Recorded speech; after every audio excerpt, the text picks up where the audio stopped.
Phillips in Boston has issued a snow squall warning for western Norfolk County in eastern Massachusetts, northwestern Essex County in Norfolk County in eastern Massachusetts, northwestern Essex County in northeastern Massachusetts, southeastern Worcester County in central Massachusetts, Middlesex County in northeastern Massachusetts, west central Bristol County in southeastern Massachusetts, northeastern Washington County in Rhode Island, Kent County in Rhode Island, Providence County in Rhode Island, until 5:30 p.m. Eastern Standard Time.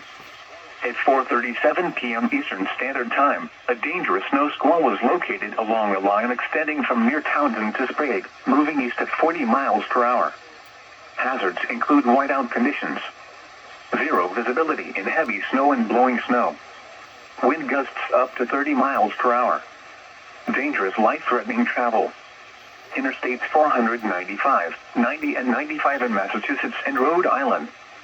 Locations impacted include Worcester, Providence, Lowell, Newton, Warwick, Cranston, Lawrence, Pawtucket, Framingham, Haverhill, Waltham, Methuen, East Providence, Arlington, Woonsocket, Billerica, Marlborough, Woburn, Shrewsbury, and Coventry.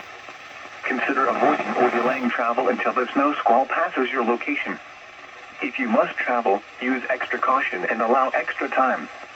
Rapid changes in visibility and slick road conditions may lead to accidents. And turn on headlights. During snow squalls, the visibility may suddenly drop to near zero in whiteout conditions.